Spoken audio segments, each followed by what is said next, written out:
While Chrome OS Flex should automatically keep itself up to date, you can, however, check for updates yourself.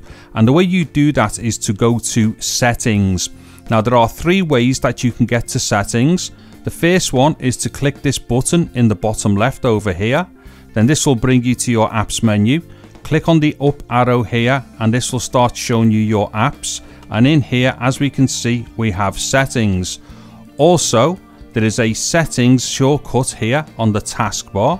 And then if we come all the way over to the right hand side and click on the clock here, as we can see in this menu that pops up, there is also a Settings shortcut up here. So just choose whichever settings option is easiest for you to find.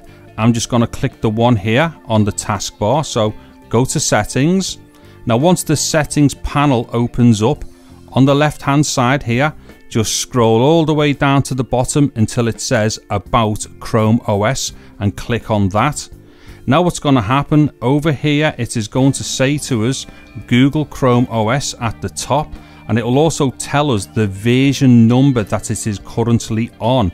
Now what you can do here is check for updates. So I'm going to check for updates, so click it. Now this is going to come back and say your Chrome device is up to date because mine is at the moment. However, if there were a newer version of Chrome OS Flex available, what would happen is at this point you would be given the option to download and install it, and that procedure will actually download and install automatically at that point for you.